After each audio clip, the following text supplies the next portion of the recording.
O nosso convidado de hoje é o deputado federal Ricardo Berzoini, que, dando continuidade à nossa conversa do último programa, quando nós paramos em eleições, e nós estamos falando da importância dos jovens se filiarem a partidos, estarem ligados, independente do partido político. Isso. O tempo acabou.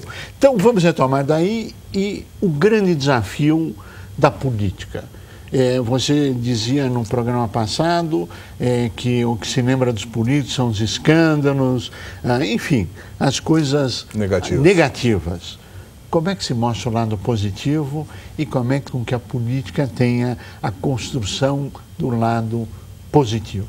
Aí é o problema da representatividade.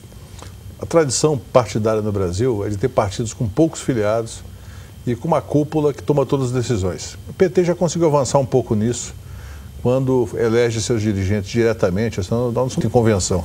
Somos eleitos pelo voto direto. O PT vai agora em novembro, dia 22 de novembro, eleger dirigentes municipais, estaduais e nacionais em votação de todos os filiados. Mais de 400 mil filiados devem comparecer para votar. Mas, além disso, as pessoas se perguntam, por que participar da política? Porque a política é a única forma de exercer a democracia. Não tem outra forma. Todo mundo diz que defende a democracia, mas muitas vezes a pessoa tem preguiça ou não tem vontade, ou arruma uma desculpa para não se filiar a um partido político, para não influenciar a vida da política. Então eu tenho incentivado muito isso, porque eu acho que nós precisamos parar de reclamar e agir. Eu me filiei a um partido político há 30 anos atrás. E construí uma vida política, hoje sou presidente nacional do partido, mas eu me sinto muito feliz por ter ajudado a construir o partido. Por quê? Hoje é um partido que é conhecido do mundo todo, que governa o Brasil e que tem erros, acertos, defeitos e qualidades, mas que funciona. Como todos os outros. E que funciona. Ele tem a sua forma de funcionar. Praticamente, as pessoas participam e o voto do Lula dentro do PT vale o mesmo que o voto do mais recente filiado, na hora de eleger sua direção. Quem serão os candidatos? Nós teremos para presidente nacional do PT o Zé Eduardo Dutra, que foi senador, foi dirigente local do PT em Sergipe, foi presidente da Brás e depois da BR Distribuidora. Ou seja, uma pessoa experiente, sindicalista de origem, dirigente partidário, parlamentar brilhante no Senado e depois executivo brilhante das duas maiores empresas brasileiras, a Petrobras e a BR. Chapa única? Não, temos outros concorrentes. No PT não terá chapa única nunca. O PT sempre tem disputa. Mas ele deve, na minha opinião, ele tende a ter maioria no primeiro turno.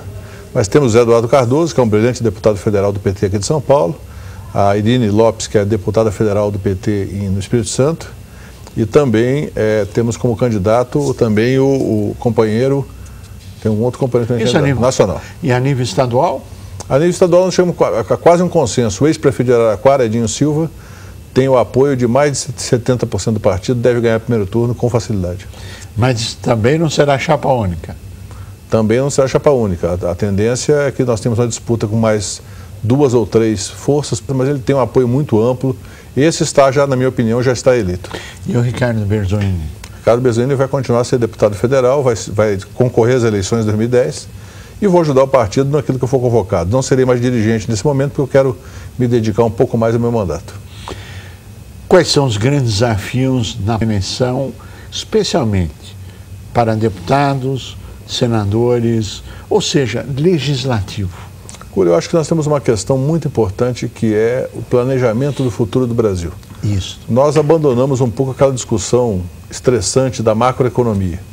Durante muito tempo o Brasil discutia taxa de juros e, quando muito, taxa de crescimento, mesmo assim, taxas pequenas. Verdade. Nos últimos 6 anos, a gente conseguiu superar o gargalo da dívida interna. A dívida interna está sob controle, bem administrada, com um custo de rolagem relativamente baixo.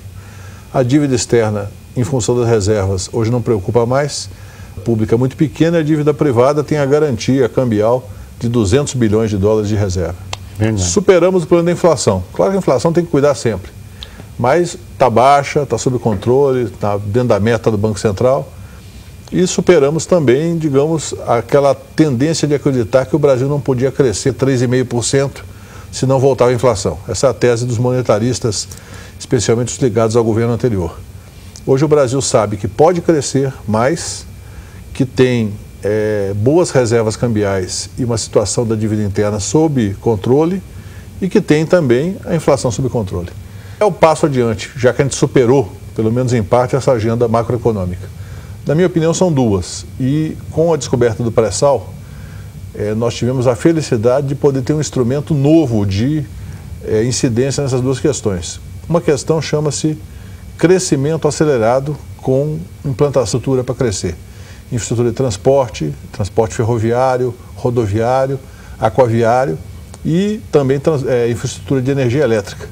Ou seja, energia em geral, mas energia elétrica principalmente nós precisamos ter energia de biomassa, energia hidroelétrica e energia também de ativas. Agora, tudo isso, para se viabilizar, tem um insumo fundamental sem o qual nenhum país avança, chamado educação.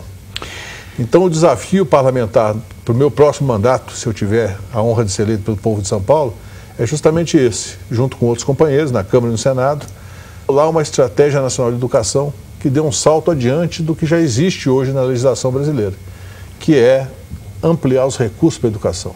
Então, nós temos que sonhar em chegar a 7, 8% do PIB em investimento em educação. Educação, quando se fala do Japão, o imperador é o soberano, todo mundo se curva perante o imperador, menos os professores, que é o imperador que se curva perante o professor, porque é o professor que forma as novas gerações. O Brasil, na área da educação, um dia vai chegar para isso? Não, claro que nós não queremos o imperador e não queremos ninguém se curvando. Imperador no Brasil. Não queremos imperador, não queremos ninguém se curvando a ninguém. Sim. Mas o horizonte da mudança forte, positiva, em prol da educação, você vê como uma meta factível, a média. E como eu disse, o pré-sal reforça essa ideia, porque o pré-sal, na visão do presidente Lula e do PT, ele tem que ser administrado como uma riqueza que tem que alavancar outras riquezas. E a melhor forma, a Coreia mostrou isso, o Japão mostrou isso, a melhor forma de alavancar riqueza é educação. Por quê? Porque você passa a economia, muitas vezes, de bens primários para uma economia de alto valor agregado, tecnologia embutida e assim por diante. A Coreia era um país mais atrasado que o Brasil, em 30 anos, suplantou o Brasil em termos de tecnologia. Hoje nós consumimos aqui no Brasil produtos coreanos de várias marcas, automóveis, celulares, televisão, computador. Por quê? Porque eles fizeram esse investimento. A China está fazendo isso agora. Eu estive na China em 2007 e pude assistir uma palestra sobre o Plano Nacional de Educação, Ciência e Tecnologia. O pré-sal vai nos dar os recursos para investir em educação, ciência e tecnologia. Então, o salto é esse, mais dinheiro, mas não basta só mais dinheiro, melhor gestão e, principalmente, uma integração entre o processo educacional e as demandas da economia mundial. A educação não é só para a economia, a educação é para a vida, para a cidadania, mas a dimensão econômica é fundamental. Até para depois a continuidade do processo. O Brasil se recuperou rapidamente da crise baseado no seu mercado interno.